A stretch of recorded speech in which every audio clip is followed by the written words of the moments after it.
বন্ধুরা, তোমরা সবাই কেমন আছো? আশা করি সবাই ভালো আছো। তো আমি তো এতটুকু ভালো নেই। কালকে রাতে হঠাৎ করে আমার শরীরটা এতটুকু খারাপ হয়েছিল।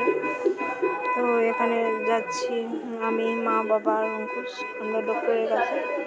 তখন সকাল বাজে 9টা। তো অনেকটা সকাল সকাল কাকু গাড়ি ফোন করেছিলেন, যেতে পারিনি। মানে আমার আরেকজন কাকু আর কি, উনি কার্ড করে রেখেছেন। তো সকাল সকাল গিয়েও কোনো নেই, যেহেতু কার্ডটা আমাদের করা হয়ে গেছে, তার জন্য আমরা বেরিয়ে পড়লাম আর কি। তো এখানে চলে এসেছি, এখন বাজে 9টা। আর পরের দিনকের ভিডিও এখানে দেখাতে পাচ্ছি। আমি বেডে এখানে আছি আর মা আছেন বাইরে। অঙ্কুশ কাকা সবাই, আমার কাকু বা কাকিমা, ওনারাও এসেছিলেন সবাই। আর এখানে আছে, আমি এখানে বসে মানে শুয়ে আছি, দেখতে পাচ্ছি।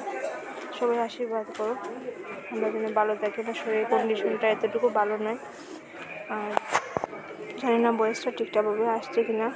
তো আমি বয়স দেওয়ার চেষ্টা করলাম। সবাই ভালো থেকো এবং সুস্থ থেকো, নিজের প্রতি খেয়াল রেখো। এখানে সেলাই ইঞ্জেকশন দিচ্ছে, তো বয়সটা ভালোভাবে আসছে কিনা সেটাও জানি না।